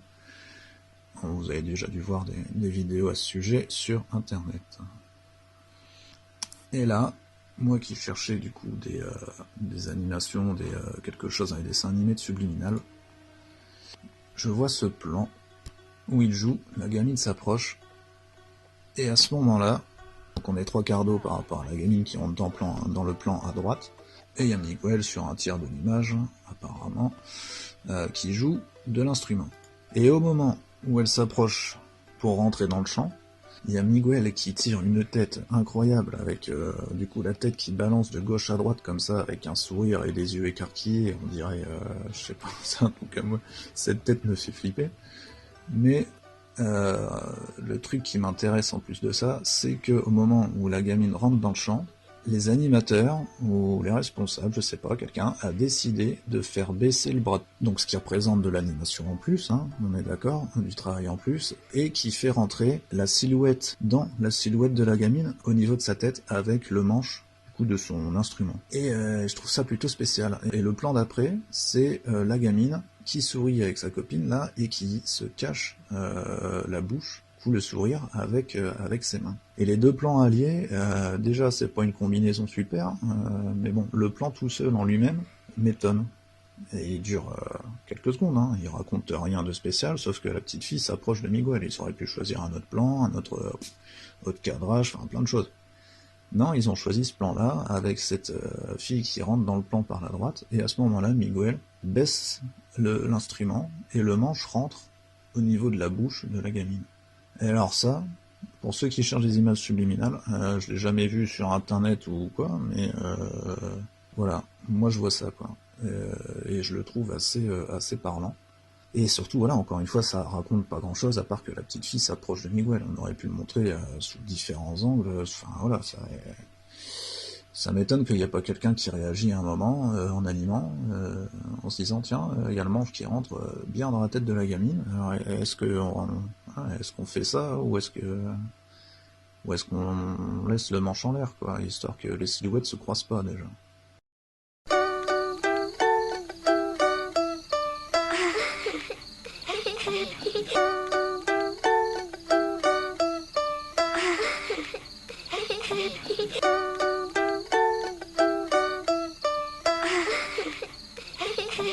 Donc voilà, c'est pas au niveau des exécutants qu'il faut regarder, quoi. Ça c'est décidé en amont, c'est décidé dans le storyboard, peut-être dans le découpage technique, voilà, ou dans les poses-clés, la personne qui a fait les poses-clés des plans, c'est ces gens-là qui décident de comment c'est animé. Donc voilà, peut-être une petite recherche à faire, et voilà, il faut rappeler que DreamWorks c'est à Spielberg, et que Spielberg est... Steven Spielberg is a pedophile. Yep. See how easy that was, Corey? I didn't need $10 million. I just said it. But what I want to get into is, I want to get into like the bigger picture of how this stuff is all connected. Because when you're talking about like really elite levels, the name of the game is blackmail. So they want something on you that they can hold over your head so they can basically own you and tell you what to do. And they film it. And then they own you. So that's what runs the whole system, basically. They want compromised people because they're easy to control. Oh, I'm not going to talk about Tom Hanks either, who is also a pedophile. Tom Hanks, folks, is a pedophile.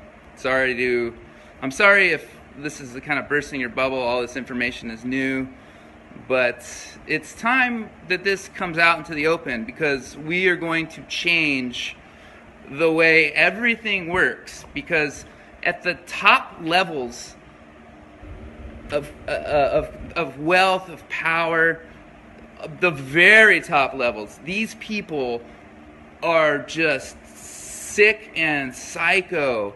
Look into the Rothschild family. Do some research. You heard it's cannibals. Yeah, there is cannibalism. That's the higher you go, the more sick it gets. And this is the thing.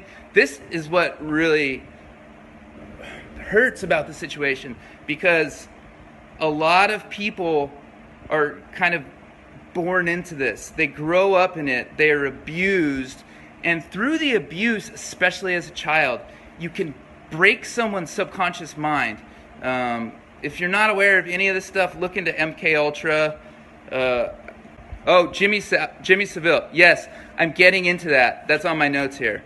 That's in my notes. The royal family. Yeah. Jimmy Savile raped and murdered hundreds of kids over the course of 3 decades or longer.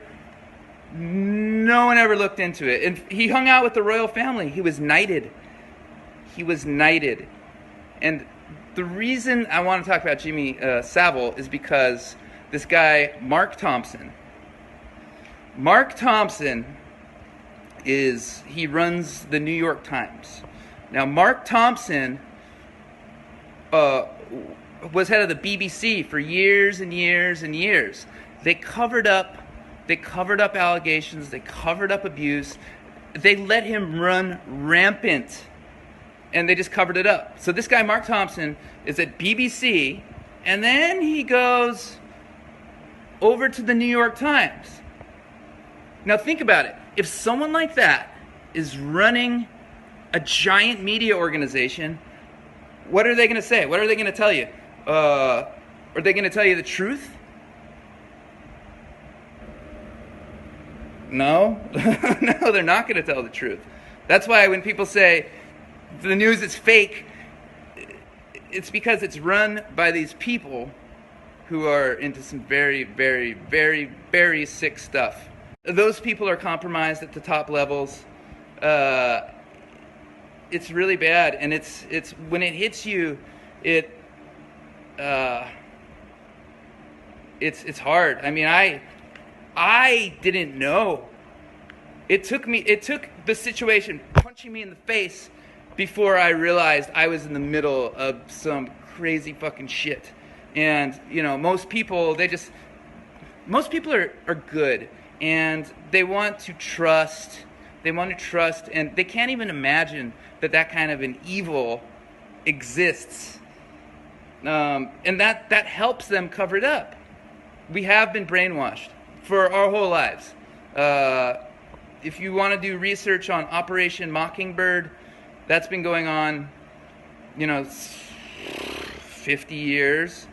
I feel sorry. I feel a lot of empathy for them because they grew up in this shit, and it's trauma, it's abuse, and then then you get the money, and then you get the fame, and it's like, okay, and then all of a sudden you're the abuser, and it sucks, man. It sucks. I have a lot of empathy for both of them, for anyone who is in that situation. Why don't you show us proof? There's a bunch of stuff I posted on 8chan, and by the way, the proof is in the fucking pudding. If I'm lying, sue me. Sue me. Great. Let's go to court. Let's have discovery.